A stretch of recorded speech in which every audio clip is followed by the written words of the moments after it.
हरिद्वार में आदर्श कोविड अस्पताल का हुआ आगाज। बाबा रामदेव के साथ सीएम भी रहे मौजूद। रोगियों का होगा योग और आयुर्वेद से इलाज। कोरोना को लेकर पूर्व सीएम त्रिवेंद्र सिंह रावत ने जताई चिंता। कहा सब्जी मंडी में देखने को मिल रही है भारी भीड़, घरों में रहने की दी हिदायत। उत्तराखंड में फिर दिखाई दिया कुदरत का कहर। टिहरी, उत्तरकाशी और रुद्रप्रयाग में फटे बादल, लोगों के घरों और दुकानों में भरा पानी।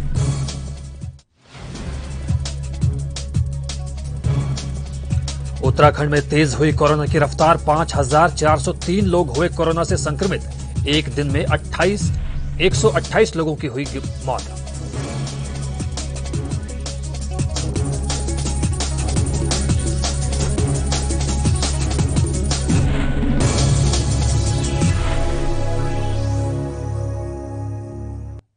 नमस्कार, स्वागत है आपका अपने उत्तराखंड में। मैं हूं जुबैर खान। आज हरिद्वार में उत्तराखंड सरकार और पतंजलि मिलकर एक आदर्श कोविड हॉस्पिटल चलाने जा रहे हैं, जिसका उद्घाटन किया गया है। इस अस्पताल में एलोपैथी के कोविड मैनेजमेंट के साथ साथ योग, यज्ञ, नेचुरोपैथी, आयुर्वेद, सात्विक पौष्टिक आहार, म्यूजिक और स्पिरिचुअल हीलिंग के ट्रेडिशनल साइंटिफिक तौर तरीकों से रोगियों का उपचार किया जाएगा।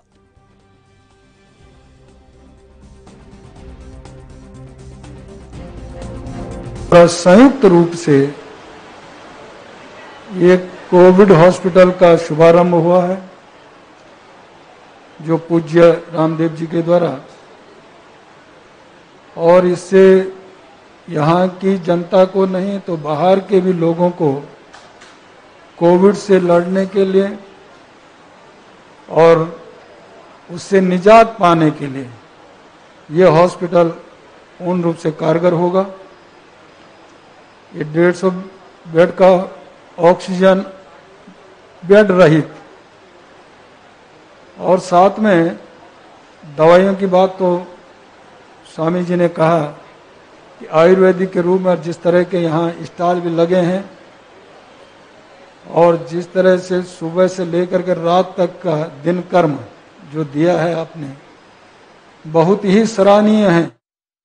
पूर्व सीएम त्रिवेंद्र सिंह रावत ने कोरोना पर चिंता जताते हुए कहा है कि आम आदमी सहमा हुआ है। कोरोना काल में कर्फ्यू को सख्त करना चाहिए। देहरादून की सब्जी मंडी में भारी भीड़ है। सब्जी बेचने वालों को ठेले के माध्यम से गलियों में भेजा जाना चाहिए ताकि लोग इकट्ठे न हो सके।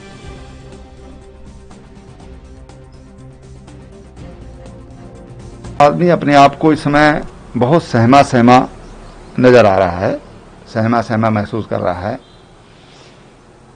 इसमें मुझे लगता है कि 4 पॉइंट पर काम होना चाहिए।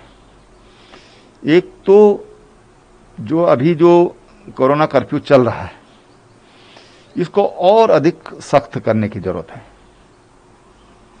मैं देख रहा था कि देहरादून की सब्जी मंडी में कल जबरदस्त भीड़ है। अब इस भीड़ को तितर बितर करने के लिए हम जो सब्जी बेचने वाले हैं उनको हम मोहल्ले में ठेलियों के माध्यम से अलग अलग उनको भेजें, ताकि भीड़ इकट्ठी ना हो। लोग अपने घर के आगे सब्जी खरीद लें, और जो सब्जी बेचने वाला है ये जरूर हो कि वो उसका वो मास्क लगाए हुए हो, सैनिटाइजर का इस्तेमाल हाथों पर करता रहता हो। ये जरूर उसको मॉनिटरिंग की जरूरत होगी। दूसरी बात कि जो लोग गांव में जा रहे हैं और वो इन्फेक्टेड हैं, इसका कोई पता ही नहीं है, तो गांव में स्तर पर जैसे पंचायत घर होते हैं, स्कूल हैं, वहां पर उनको 4-5 दिन, कम से कम 5 दिन में लक्षण आते हैं, तो 5 दिन वो वहां पर क्वारंटीन। मुख्यमंत्री तीरथ सिंह रावत ने कैंप कार्यालय में पीएमएफ के माध्यम से त्रिस्तरीय पंचायतों को राज्य वित्त आयोग के अंतर्गत वर्ष 2021-22 प्रथम त्रैमासिक किस्त का डिजिटल हस्तांतरण किया। इसके तहत उत्तराखंड के ग्राम पंचायतों के लिए 27 करोड़ 20 लाख, क्षेत्र पंचायतों के लिए 20 करोड़ 40 लाख और जिला पंचायतों के लिए 42 करोड़ 64 लाख 84 हजार रुपए की धनराशि बांटी गई। राज्य वित्त आयोग के अंतर्गत वर्ष 2021-22 की पहली त्रैमासिक किस्त के रूप में कुल 90 करोड़ 24 लाख 84 हजार रुपए आवंटित किए गए।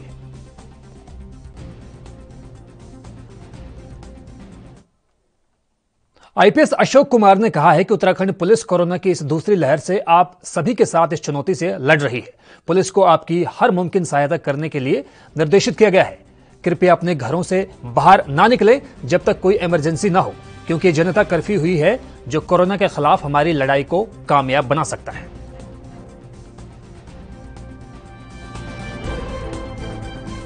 साथियों, उत्तराखंड पुलिस कोरोना की दूसरी लहर से आप सबके साथ मिलकर के इस बड़ी चुनौती से लड़ रही है। अभी तक जो कोरोना में जो कर्फ्यू लगा है उसके लिए अभी तक हमने प्रतिदिन लगभग 4800 से 5000 हम लोगों का चालान कर रहे हैं, जिसमें से करीब 1000 एवरेज मास्क नहीं पहनने वालों की है और 4000 की एवरेज जैसे हैं जो सोशल डिस्टेंसिंग नहीं बनाकर चल रहे हैं।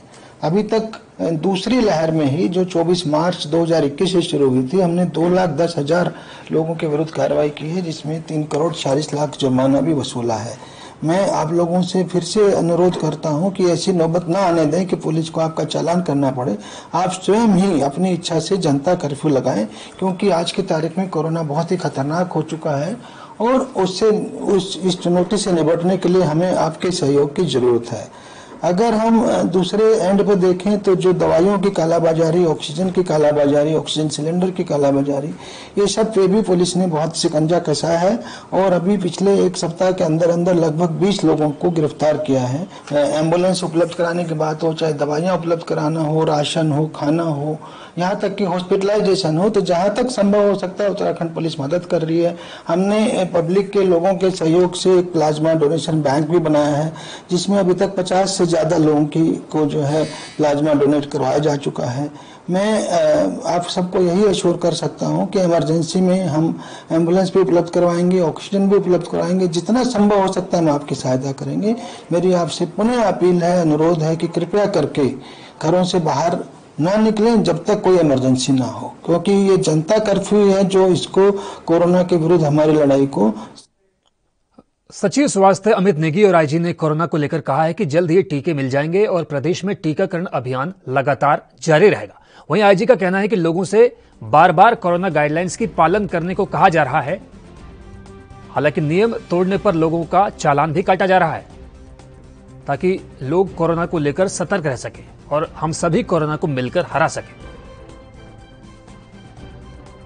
मेंटेन करने के लिए, जैसे मैंने आपको पहले बताया, हमारा जो ट्रांसमिशन चेन है उसको ब्रेक हमें करना है। और ये आपने देखा होगा कि राज्य सरकार के द्वारा विभिन्न जनपदों में जो कोविड कर्फ्यू है उसका एक्सटेंशन कर दिया गया है और ये आप सभी के ये ऑलमोस्ट सभी जनपद में कार्रवाई हो चुकी है और आप सभी के संज्ञान में तथ्य आ चुका होगा। इसी के साथ जैसे मैंने आपको पहले ही बताया था, हमारी जो रणनीति है वो सबसे पहले टेस्टिंग की है, उसके बाद उसको कॉन्टैक्ट ट्रेसिंग की है, फिर आइसोलेशन की है, उस पर्सन को हमें आइसोलेशन में कर रखना है, एंड सेकेंडली ट्रीटमेंट है, एंड लास्ट वैक्सीनेशन है। तो 5 हमारा स्टेप्स की जो स्ट्रैटेजी है, स्टेट गवर्नमेंट लगातार इसी स्ट्रैटेजी में चल रही है। आपने हमारा मीडिया बुलेटिन में भी देखा होगा कि हमारे जो कंटेनमेंट जोन्स हैं अब सब्सटैंशियल नंबर हमारा बढ़ गया है। ऑलमोस्ट 282 कंटेनमेंट जोन्स, अलग अलग माइक्रो कंटेनमेंट जोन्स हमारे पूरे स्टेट में है।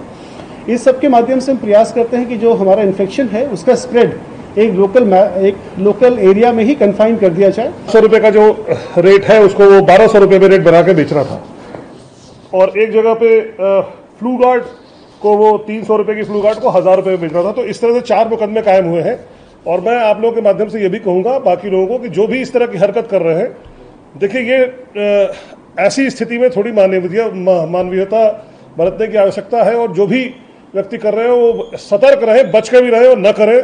हमारी ये उनसे गुजारिश है, क्योंकि टीमें लगी हुई हैं और मेरा ये मानना है कि और भी अगर कोई बड़ी इस तरह से कार्रवाई की सूचना आएगी तो हम लोग उस पर कार्रवाई करेंगे। हमारे डायल 112 नंबर पे भी हमने अलग से सेल बना दिया है, उस पर भी सूचनाएं आती हैं और उसके आधार पर भी हम लोग कर रहे हैं। जनता के माध्यम से भी आ रही है, उस पर भी हम लोग कार्रवाई कर रहे हैं। साथ ही मैं आपको बताऊंगा कि मास्क न पहनना, सोशल डिस्टेंसिंग न मेंटेन करना और बाकी कोविड अप्रोप्रिएट बिहेवियर न करने पे भी काफ़ी कार्रवाइयाँ हुई हैं। और जब से चालान के रेट बढ़े, अच्छी बात यह है कि पहले से हमारे नंबर ऑफ चालान थोड़े कम हुए हैं। उसका कारण ये भी है कि अब कई लोग इसका पालन करना शुरू कर दिए हैं और मैं ये आशा करूंगा कि अधिक से अधिक। उत्तराखंड में एक बार फिर कुदरत ने अपना कहर बरपाया है। जानकारी के मुताबिक उत्तराखंड में एक बार फिर बादल फटने की खबर सामने आई है। उत्तराखंड के टिहरी, उत्तरकाशी और रुद्रप्रयाग जिले में बादल फटने से भारी नुकसान हुआ है। बता दें कि सोमवार शाम को उत्तरकाशी, रुद्रप्रयाग और टिहरी जिले में ज्यादा बारिश के चलते जमकर कहर बरपाया। उत्तरकाशी जिले के अलग अलग हिस्सों में मूसलाधार बारिश होने की वजह से जनजीवन बुरी तरह से अस्त व्यस्त हो गया। चिन्यालीसोड़ प्रखंड के कुमराडा गांव के ऊपरी हिस्से में ज्यादा बरसात के चलते बरसाती नाले में उफान आने से गांव में अफरा तफरी का माहौल पैदा हो गया। गाजना क्षेत्र के कमत गांव में भी ज्यादा बारिश की वजह से घर दुकानों में पानी भर गया। बरसाती नाले के तटबंध लांग कर बरसात का पानी और मलबा घर दुकानों में समा गया। इतना ही नहीं, गांव के खेतों में भी भारी मलबा और पानी भरने से झंगोरा बीनस की फसल खराब हो गई।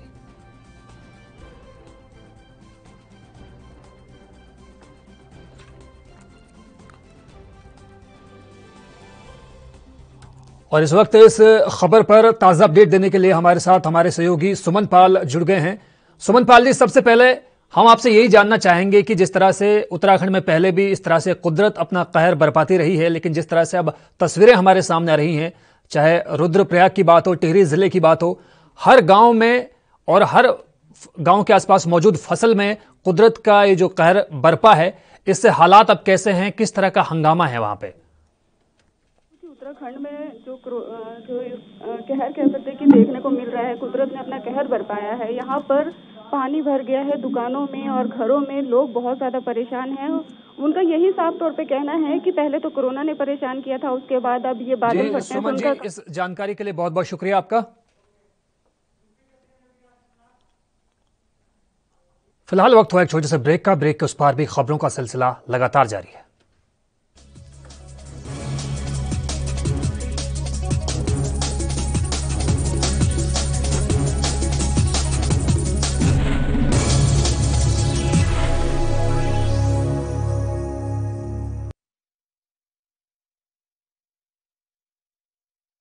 गुरु तेग बहादुर फतेह प्रतोस्तान धन धन गुरु अर्जन साहब की शोभ प्राप्त, धन धन गुरु तेग बहादुर शोभ प्राप्त है, जिसका नाम गुरुद्वारा गुरु का बाग है।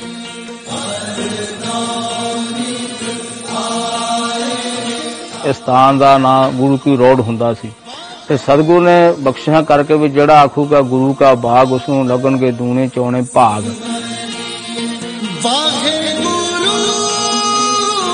ये सतगुरु का सांझा स्थान है, धन गुरु तेग बहादुर गुरु अर्जन साहब का। धन गुरु तेग बहादुर साहिब जी का प्रकाश इस स्थान ते होया।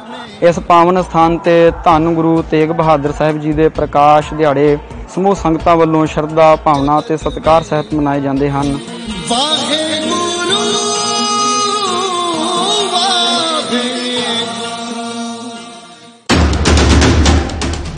राष्ट्र धर्म रात 8 बजे सिर्फ ANB न्यूज पर। क्या आप दुबले पतले कमजोर हैं, आपकी सेहत नहीं बनती, भूख कम लगती है, वजन नहीं बढ़ता? दरअसल मेन बात खाना पीना खाना नहीं है, मेन बात है खाया पिया लगना। और अगर खाया पिया लगेगा ही नहीं तो सेहत बनेगी कैसे? इसलिए हमारी संस्था सन्यासी आयुर्वेदा ने एक ऐसी दवा बनाई है जो कि आपके पाचन तंत्र को, आपके लीवर सिस्टम को ठीक करने का काम करती है, ताकि आप जो भी खाएं उसका पूरे का पूरा निचोड़ आपके शरीर को लगे, आपकी भूख बढ़े, खाया पिया सही से लगे, नया खून बने, हड्डियों में जान आए, वजन बढ़े, ताकत बढ़े, चेहरे पर नूर आए और आप मोटे तगड़े खूबसूरत पर्सनैलिटी के मालिक बन जाएं। यह दवा पूरी तरह से आयुर्वेदिक होती है। इसका शरीर पर कोई भी साइड इफेक्ट, कोई भी नुकसान या दुष्प्रभाव नहीं होता। लड़के लड़कियां दोनों इसका इस्तेमाल कर सकते हैं और पहले 15 दिन के अंदर ही आपको इसका असर महसूस हो जाएगा।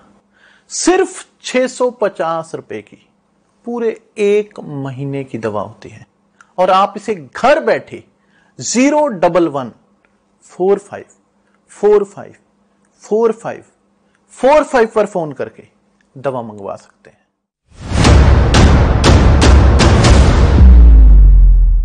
हक की बात दोपहर।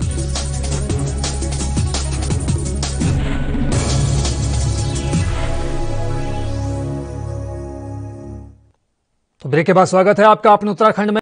राज्य में गैरसैंण बाजार में रोज कोरोना संक्रमित मरीज मिल रहे हैं। ऐसे में कोरोना को फैलने से रोकने के लिए जनप्रतिनिधियों के आग्रह पर जिलाधिकारी चमोली स्वाति एस भदौरिया ने गैरसैंण में 3 दिन का कोरोना कर्फ्यू लगाने का फैसला किया।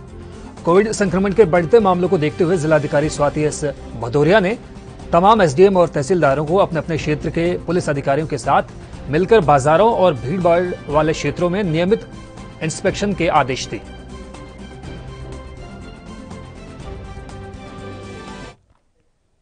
एक तरफ जहां कोरोना लगातार पांव पसार रहा है, तो वहीं दूसरी तरफ इस मुश्किल वक्त को भी कुछ लोग और ज्यादा नाजुक और पेचीदा बनाने पर तुले हुए हैं। ऐसा एक मामला सामने आया है उत्तराखंड से, जहां पर नकली रेमडेसिविर के साथ एक महिला को पुलिस ने हिरासत में लिया है। महिला भगवानपुर में एक लैब में काम करती है। फिलहाल महिला से पूछताछ की जा रही है। ड्रग विभाग महिला के खिलाफ मुकदमा दर्ज कराने की बात कह रहा है। जानकारी के मुताबिक महिला ने रेमडेसिविर को किसी व्यक्ति के जरिए किसी दूसरे शख्स को दे दिया। जिस व्यक्ति के जरिए रेमडेसिविर दिया गया था, उसने भी बिना कोई पैसे लिए इसे किसी जरूरतमंद को दे दिया। लेकिन जब जरूरतमंद के परिवार ने इसके बारे में नेट पर जानकारी जुटाई तो पता चला कि इंजेक्शन ही नकली है, जिसके बाद ड्रग विभाग हरकत में आया। ऐसी खबरें भी सामने आ रही हैं कि इस गैंग में और सदस्य भी शामिल पाए जा सकते हैं। हालांकि अब पुलिस की तहकीकात का सबको इंतजार है, लिहाजा फिलहाल कुछ भी कहना जल्दबाजी होगी।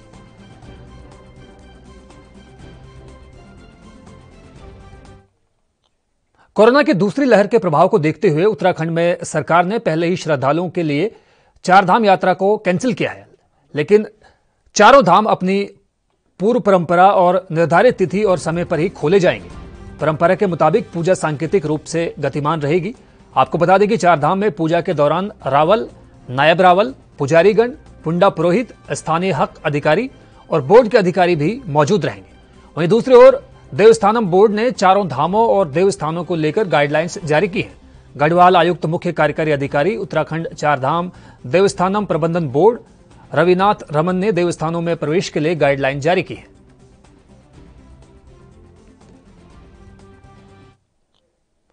कोरोना के कहर के बीच वैक्सीनेशन पर तेजी लाई जा रही है। अब उत्तराखंड के लिए अच्छी खबर सामने आई है। दरअसल उत्तराखंड में 45 साल से ज्यादा उम्र के लोगों के लिए केंद्र सरकार ने 3,10,000 कोविड टीके मुहैया कराने पर सहमति जता दी है। स्वास्थ्य सचिव अमित नेगी का कहना है कि जल्द ही टीके मिल जाएंगे और प्रदेश में टीकाकरण का अभियान जोर शोर से शुरू हो जाएगा। सोमवार को सचिवालय में स्वास्थ्य सचिव ने कहा कि 45 साल से ज्यादा के लोगों के लिए टीकाकरण के लिए प्रदेश सरकार के अनुरोध पर 2 लाख डोज पहुंच रही हैं। भारत सरकार ने इसकी पुष्टि की है। इसके साथ ही 1,20,000 डोज और पहुंचेगी।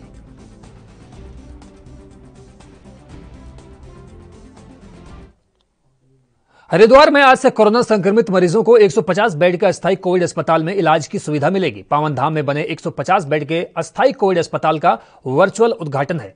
इससे पहले सोमवार को बीजेपी के प्रदेश अध्यक्ष और नगर विधायक मदन कौशिक ने बाबा बर्फानी कोविड अस्पताल का निरीक्षण कर व्यवस्थाओं का जायजा लिया।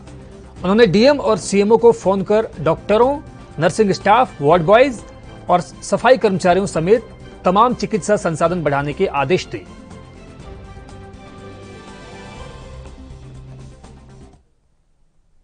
उत्तराखंड के टिहरी जिले में आज उस वक्त हड़कंप मच गया जब जिले के गांव बगीद में एक ही गांव से 39 लोगों की कोरोना रिपोर्ट पॉजिटिव आई।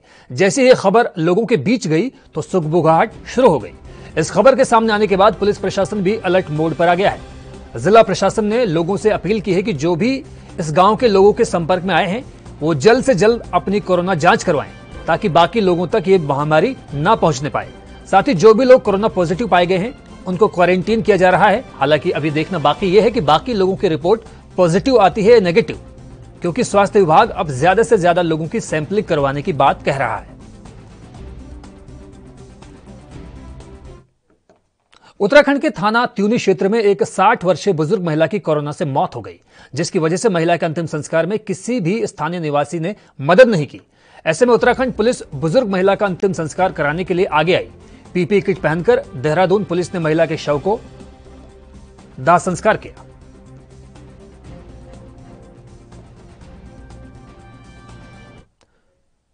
उत्तराखंड में सोमवार को 128 कोरोना संक्रमितों ने दम तोड़ दिया। यह अब तक एक दिन में हुई मौत का सबसे ज्यादा आंकड़ा है, जबकि 5,403 लोग संक्रमित भी मिले हैं। सैंपल पॉजिटिविटी दर 16.26% रही। राज्य में सक्रिय मामले बढ़कर 55,000 के पार पहुंच गए हैं। उप जिला चिकित्सालय में सोमवार को 49 लोगों के रैपिड एंटीजन टेस्ट किए गए, जिनमें से 4 लोग संक्रमित पाए गए। वहीं आरटीपीसीआर जांच के लिए 81 लोगों के सैंपल लिए गए। इसके अलावा जिन लोगों के पहले सैंपल लिए गए थे उनमें 48 की रिपोर्ट पॉजिटिव आई है। वहीं यहां बनाए गए वैक्सीनेशन सेंटर में 108 लोगों को अब तक टीका लगाया जा चुका है। सैकड़ों किलोमीटर दूर से गांव में रोजगार की तलाश को पहुंचे मजदूर अब मजबूरी में एक बार फिर वापस लौटने लगे। मजदूरों को वापस लौटने से बीते वर्ष की लॉकडाउन की तस्वीर एक बार फिर उभरकर सामने आई।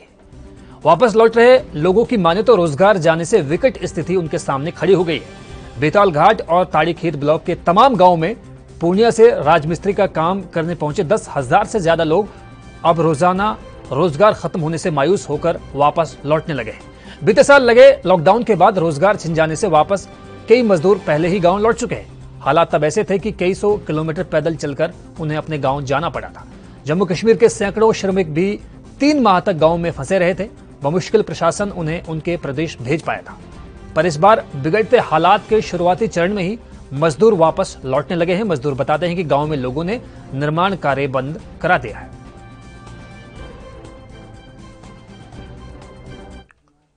पिछले साल देश भर के प्रवासी मजदूरों को उनके घर तक पहुंचाने के बाद रियल हीरो बने बॉलीवुड अभिनेता सोनू सूद अब देहरादून की गर्भवती महिला के लिए फरिश्ता बन गए। दरअसल महिला ने ट्वीट कर सोनू से ऑक्सीजन बेड और गायनेकोलॉजिस्ट की मदद मांगी, जिसकी कुछ देर बाद ही सोनू ने महिला के लिए ऑक्सीजन बेड और डॉक्टर की व्यवस्था करा दी। यह जानकारी सोनू ने महिला के ट्वीट को रिट्वीट कर दी और लिखा कि इट्स डन, यानी हो गया। जानकारी के मुताबिक पिछले 2 दिनों पहले शेख नाम के एक व्यक्ति ने सोनू को ट्वीट कर दून निवासी सबा हुसैन के लिए ऑक्सीजन बेड और गायनेकोलॉजिस्ट की मदद मांगी थी, जिसके एक दिन बाद ही सोनू सूद ने यह व्यवस्था करा दी। उस व्यक्ति ने ट्वीट कर लिखा कि महिला का ऑक्सीजन लेवल 80 है, ऐसे में महिला को ऑक्सीजन बेड और गायनेकोलॉजिस्ट की बेहद जरूरत है।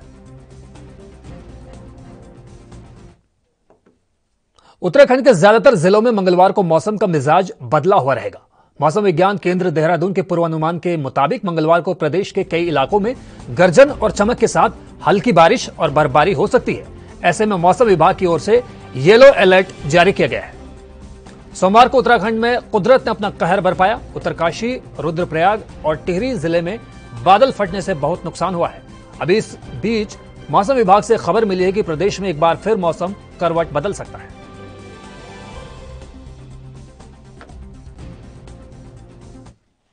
तो फिलहाल आपने उत्तराखंड में बस इतना ही। मुझे दीजिए इजाजत, लेकिन आप बने रहिए एएनबी न्यूज के साथ। नमस्कार।